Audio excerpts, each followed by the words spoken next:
We're back out here once again, and today we're talking about how I turned a rough day on the water into a great day on the water simply by adding something to my soft plastics. And best of all, you can get this at any grocery store for just a few dollars.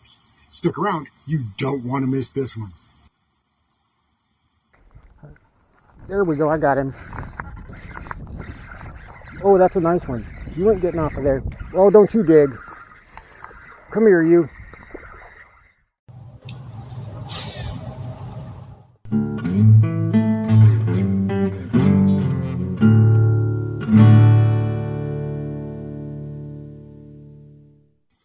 And here is this video's featured comment. Congratulations! If you would like to have a chance to have your comment featured in an upcoming video, all you've got to do is leave a comment. And now, on with the video. Welcome back to Lowbrow Fishing. And here recently, you can say I've been on a bit of a bait scent kick. I've been working with different types of lure attractants, first of all, to see if there was any truth to them, if they actually worked. And also, I wanted to see what else we can do. What all is there and what are the different variations of it? And finally, do we need to stick with store brand or can we make our own? Is there a way that we can make our own scents and bait attractants that work just as good as those that are bought in the store, if not better? Well, through my crazy experiments, mostly trial and error, I found out that, yeah, there's quite a bit to bait scents that I never thought there was. Like I said before, we used to see Bill Dance and Roland Martin hold up their bait, give it a couple of spritz, throw it out in the water, and catch a fish. That doesn't work, and that's why we have so much frustration with it. The best way, the absolute best way to get the most out of your bait scents is to soak your plastics. That is the best way because of something called osmosis. You've heard me talk about it before, wherein that scent merges with that plastic. It gets in there, so that plastic holds on to that aroma for far longer. You don't just squirt it once, throw it in the water, and let it wash right off. No, this is a much better way to do it. And it doesn't just have to be something like smelly jelly or bait fuel. It can be any number of things. You know, the shad scent from Yum, that's what I've shown before. That's one of the things that has worked so well for me. But today, I wanted to try something completely different. A buddy of mine that I talk to up at the Big Lake quite often, Hicks, he put me onto something that he says the old timers do. Something they use for catfishing and carp fishing, and they make their own fish attractant. And they do it with this, just regular McCormick anise extract. Now, you can get the store brand, you can get it at Walmart, you can get it at your favorite grocery store, anywhere that you can buy groceries, you can buy this, and it's just a few dollars. It's not super expensive. And even though this is only a small 2-ounce bottle, this will last you a long, long time. So what I started out doing, well, I just added this straight into my bags of plastics, and just a little dab will do you. I'm talking less than a quarter teaspoon, much less than a quarter teaspoon. A little bit more than a few drops, but much less than a quarter teaspoon. And I mixed it in there and I let it go. Now, there is alcohol in that, which will affect some plastics. I used it in Zoom trickworms, specifically Junebug Zoom trickworms. And what I found out is, first of all, it doesn't take hardly any time for that alcohol to penetrate and affect that plastic. It makes them softer. So you go from fishing something like a trickworm to fishing something more like a Yamamoto stick bait. And like we've said in the past, some people don't like stick baits like that, especially the Yamamoto Senkos, because they're super soft and they tend to break. Expect that when you do this to the Zoom trickworm. Now, another way of doing it is to get rid of the alcohol. You can make your own anise oil, and it's not that hard. You just get some star anise, which is a type of, it looks like a little pod, and you put it in a pan and you bring it back to life, as they say. You cook it down, get the aromas going, use a little bit of oil in the pan, just a little bit, and you get those aromas going, and you put it into a mortar and pestle, grind it up, add something that's not going to color the scent, something like grapeseed oil. And yes, Old Lowbrow spent many years cooking in kitchens, so I know how to do this. And you can too. It's really, really easy. So what you do is you just put it in a mortar and pestle, grind it up, and then you let that soak for several days. The longer the better. It will really pick up that scent. Squeeze it out with some cheesecloth, and there you go. You've got some great fish attractant, and it's going to stay on your bait. Now, On the downside is it's going to be oil-based, which, as we know, does not go through water. It stays on the bait, but it's not going to attract those fish from a distance because oil doesn't dissolve in water, which is why I'm using this. This has got that alcohol in it, which is going to break down that oil somewhat, which does indeed cause it to be able to spread out in the water. You can do it both ways. You can put the anise extract on there, and you can make your own oil to coat it in. That way you can have it drifting in the water and something that's adhering to the plastic, so whenever the fish bite, they hang on. But the wife and I, we were out on the big lake today, and we've been fishing for a while, and it was a really rough day. We had a bluebird sky situation, there was very little wind, and those fish, well, they were not cooperating on any level whatsoever. And we were out there just sweating and not even getting a bite. And we could see the fish. The water was pretty clear, and we were throwing various plastics at them. I threw a crankbait at them, lipless crankbaits, square bills. I tried topwater with a spook. I tried jigs and couldn't even get a sniff. I got one follow with a lipless crank. And yeah, I said, you know what? Let's go ahead and do the experiment. Let's go ahead and see what we can get. So brought out the good old Waco rig. And this, like I said, is just a June bug trickworm. This was soaked in that anise extract. And it'd only been in there for a few hours. Hadn't been there very long. But you can feel that it was quite a bit softer.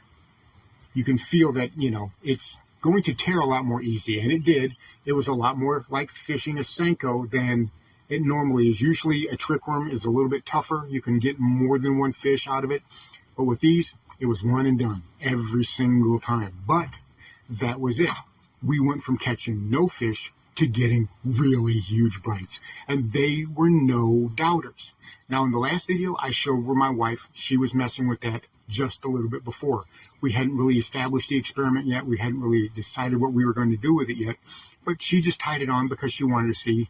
And boom, she got a fish just like that. So we're going to put that in our back pocket. We're going to hold on to that for just a little while. And whenever we have a really rough day, we're going to pull that out and we're going to work with it. And today was that day. I'm telling you what, it was miserable out there. Not only was it 100 and something degrees with no wind, and man, was I sweating. Those bass were not cooperating at all. We knew they were there. We could see them. We could see them busting on bait fish. But they didn't want to have anything to do with what we had. There were a lot of other boaters out there. Everybody was fishing. Not anybody was catching. So we decided, like I said, we wanted to put these on. These have been soaked in that anise extract for just a few hours. Hadn't even been that long. And it was within the first few minutes, and well, I ended up catching a really nice fish.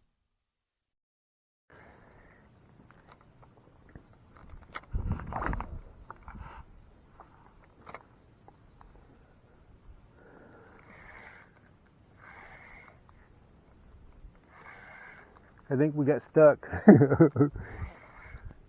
on a piece of... There we go, I got him. Oh, that's a nice one. You ain't getting off of there. Oh, don't you dig. Come here, you. Come here, you. I've been waiting all day to see your butt. Yeah, there we go, honey. Got him, too. All right, let me put one on for you. Look at that. Just north of a pound, not quite pound and a quarter.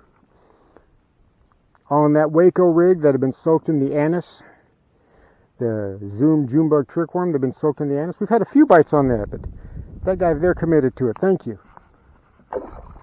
All right, let's see if we can do it again. So, a nice fish. Not huge, but it was nice. It was a way to say, okay, we're on to something. And I got bite after bite after bite from that moment forward. And we tried switching back. We said, well, maybe the fish are just in a different mood. So we tried switching back. We went to baits that either had no scent or they had garlic scent. Same thing. We went back to getting nothing. So we went back to the June bug Senkos. And my wife ended up catching a real nice toad. 2 1/4 pound right in that area. And I mean, it hit like a ton of bricks. It hit really, really hard. Now, the funny thing is, she almost lost it in the hydrilla, but she played it just right. So she's getting really good at that, knowing how to set her drag and knowing how to play that fish. But man, she barely had that thing hooked. but it was a very nice fish. It was easily her nicest fish for the day. I don't think we would have caught that without the anise scent. I don't think that would have happened because we went back and forth. And once we realized, okay, it's that extract, that's what those fish are keying off on. Because at first we was like, well, maybe it's June bug. We tried different June bug worms. Nothing. Well, maybe it's a different scent. Different scent, June bug worms. Nothing. When we went to the anise extract and those June bug trickworms, that was the key. It had to be that extract. Now, unfortunately, I wasn't able to test it out with anything else because I didn't have the extract with me and I wasn't able to add it to any other plastics. But you can better believe that I'm doing that now. It all goes back to what we were talking about before. Bass are very scent oriented and they like that licorice smell. They like that strong licorice smell. Whether you do or whether you don't, the bass seem to be really attracted to it. Even the little fish I caught today, and there were a couple little squeakers in there, they hit it so hard they almost ripped the rod out of my hand. And there were a couple of larger fish, and when they hit it, I mean, every single time, it wasn't a tap. They were inhaling it. They were hitting it very hard. So we went from a day that was very hard, we went from a day that was very difficult, it was a grind, to catching nice fish back to back to back. And had a bad storm not blown in and drenched us like a couple of soaked rats on the way back to the boat ramp, we'd have still been out there catching fish. So give that a try. Go to the grocery store, buy yourself some anise, or make it your own. Make your own anise oil and try soaking your baits with that. I'm telling you, there's different ways to do garlic. There's different ways to do shad scents. There's different ways to do anise scents, and it attracts fish. It will help you get those really tough bites.